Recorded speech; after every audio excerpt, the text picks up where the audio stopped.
Oi, eu sou a Fernanda Florê, do blog Vestida de Noiva, e hoje a gente vai falar sobre convites de casamento, mais exatamente sobre as principais dúvidas que eu recebo do texto do casamento e quem convida, algumas pequenas variações que a gente pode ter.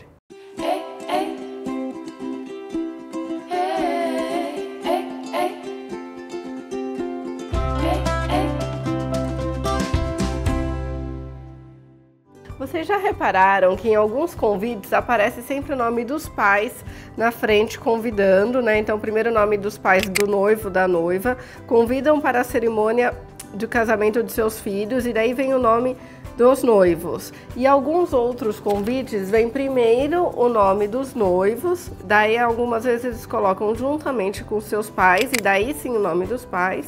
E daí convidam para a cerimônia do casamento e as informações. Qual que é a diferença? Antigamente, todos os convites eram assim, dessa forma tradicional. Quem convida é o anfitrião da festa.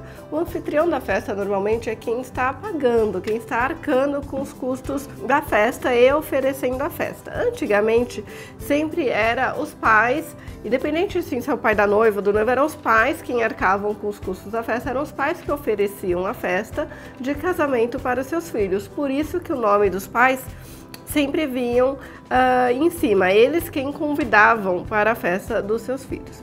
Hoje em dia, a coisa mudou e muitas vezes são os próprios noivos quem estão arcando com os custos da festa, oferecendo as festas. Muitas vezes os convidados são só dos noivos, nem envolve convidado dos pais dos noivos, ou são festas menores. E é normal, muito mais normal hoje em dia, os próprios noivos arcarem com o custo da festa. Por isso que daí são eles quem são os anfitriões e eles quem convidam. Isso é uma regra geral? Precisa ser quem está pagando, que coloca o nome em cima? Ai, tipo, só meu pai está pagando, o pai do noivo não tá, não quero colocar o nome do pai do noivo. Não, não é isso. Também você não precisa entrar nessa neura, né? Às vezes, muitas vezes, são os noivos quem até estão arcando com a festa, mas colocam o nome dos pais em cima, oferecendo a festa como uma homenagem aos pais, ou para ficar elegante para os pais. Então não é uma regra exata que você precisa levar ao pé da letra, mas é bom entender, né? Então normalmente quando eu recebo um convite mais clássico com os pais convidando, é a festa que os pais estão oferecendo para os noivos, ou quando são os noivos convidando, eu já sei que são, né, é uma festa que os noivos estão organizando e oferecendo. E é sempre simpático, mesmo quando são os noivos oferecendo, sempre simpático, não, sempre muito carinhoso, aparecer também o nome dos pais, então que nem aqui, juntamente com seus pais e colocar o nome dos pais. É a mesma coisa, então só para ver que aqui eram opções de convite bem clássicos, esse aqui já é um clássico mais contemporâneo, com a letra mais reta, mas é a mesma coisa, o nome dos pais convidando e daí o nome dos filhos e as informações do casamento. Ou este outro modelo, que tem até a ilustração da igreja, mas são os noivos convidando, e em vez de escrever juntamente com seus pais, eles escreveram com a bênção dos seus pais, e daí o nome dos pais, convidam para a celebração do seu casamento e as informações. Então, ambos os jeitos estão corretos, é mais a questão de quem é o anfitrião da festa. Muitas vezes o pai, ou a mãe, ou da noiva, ou do noivo pode já ser falecido. E tradicionalmente se colocava entre parênteses o in memoriam, que é em latim, né? Dizendo na memória da pessoa, por ela já ser falecida, se usava muito assim. Hoje em dia eu tenho visto muitos convites com o coraçãozinho. Então o coraçãozinho é uma forma muito carinhosa de indicar que a pessoa já é falecida, mas ela continua sendo seu pai ou sua mãe, então por isso ela continua convidando, continua colocando o nome da pessoa no convite, e você pode indicar que ela não está mais entre a gente com o coraçãozinho, como nesse caso. Esse outro convite aqui, ambos, o pai e a mãe da noiva já eram falecidos e ela foi criada pelo avô. Então no convite foi colocado as três pessoas, a avó, que ela foi criada pela avó, a avó, o nome do pai e da mãe, sendo o pai e a mãe com o coraçãozinho, e ficaram três nomes aqui. Muita gente me questiona isso, eu fui criada eu tenho, meu pai é vivo, mas eu fui criada pelo meu padrasto, posso colocar o nome dos três, posso deixar o nome? Pode. O convite, ele deve refletir a sua história. Então, não faz mal, assim, se tem 3 pessoas que você quer colocar no convite, se você tem pai e mãe, mas você foi criado por outra pessoa, né? Se tenha pai, mãe, madrasta, sei lá, como for, o importante é o convite refletir a sua história. Então, não fica esquisito, não é fora da regra, nada. O mais importante é o convite refletir a sua história e fazer sentido para você, que nem nesse caso que ela colocou o nome da avó e dos 2 pais. Uma outra opção que eu vi nesse convite lindo com essa árvore em casos que você não quer especificar, às vezes, sei lá, não sabe se coloca o nome do pai, não coloca, foi criado pelo avô, mas tem isso, tem aquilo, e você não quer entrar em detalhes, colocar todos os nomes ou não, esse convite ele escreveu família. Então, família Fernandes Machado, família Machado Camargo, então só tem o sobrenome, assim você não especifica se é pai, se é mãe, se é avó, se é avô, se é tia.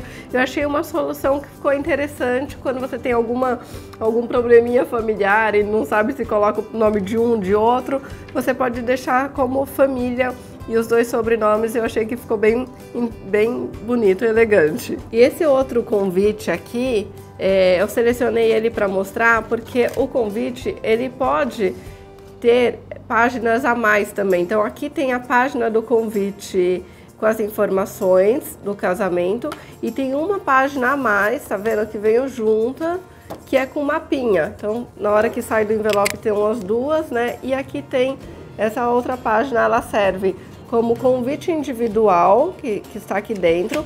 O convite individual é uma coisa bem regional, tá? Em alguns lugares, como aqui em São Paulo, não costuma se usar muito. As pessoas não acham elegante porque fica parecendo que é o Vale Empada que se fala. Mas eu sei que em algumas regiões, o interior de São Paulo, algumas regiões do Brasil, se não tem isso, não funciona certo a festa, né? Então, cada região é uma região, não tem certo ou errado, siga como é o jeito tradicional na sua cidade. E aqui tem um mapinha, também achei interessante que tem um mapinha e tem também uma indicação de sem salto, sem gravata, lugar ao ar livre. Normalmente, em convite de casamento, pela regra de etiqueta, não costuma se usar a indicação do traje no convite. Por quê? Porque entende-se que casamento, independente de ser de manhã ou de noite, na praia, na igreja, na cidade, no campo, sempre é o traje esporte fino, que significa o terno para os homens e um vestido elegante de festa para as mulheres.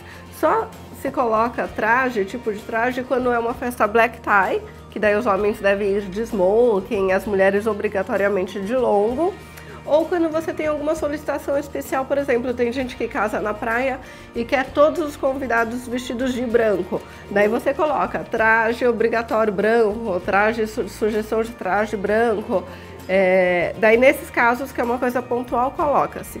Nesse casamento específico, provavelmente foi num gramado, ao ar livre, e a noiva queria uma festa bem informal, ninguém de salto, de gravata, e ela já especificou aqui de um jeito bem divertido, simples, porque o convite é mais uma carinha mais informal, né? Não é aquele convite clássico. Então eu achei que cabe, que ok, ficou simpático, ela já informou tudo, o convite, o mapinha e o traje. Alguns noivos também me perguntam, quando a noiva e o noivo são de nacionalidades diferentes e falam línguas diferentes, se é melhor fazer um convite em cada língua, né? 2 convites, um em cada língua, ou um convite só com ambas as línguas. Eu acho melhor, até menos custoso, fazer um convite só com ambas as línguas.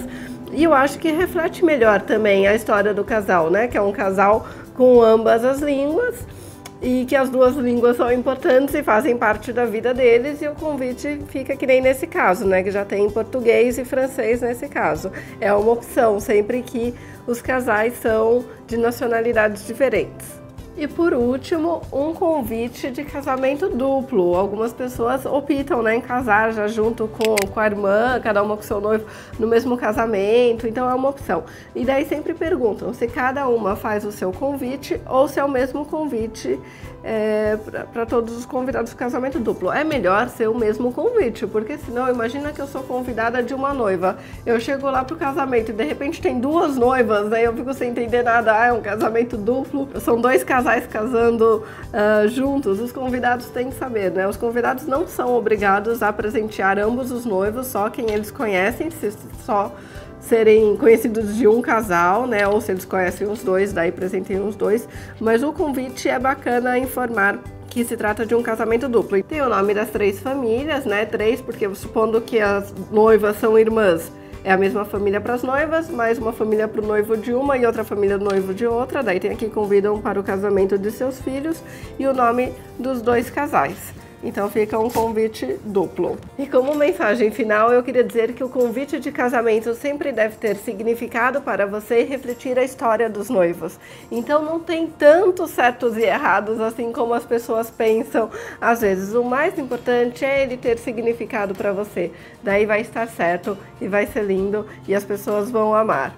É isso, se você gostou do vídeo, se foi útil de alguma forma, não esquece de curtir, de se inscrever no nosso canal para acompanhar os próximos vídeos e qualquer dúvida extra pode deixar nos comentários que eu sempre respondo. Um beijo, tchau, tchau!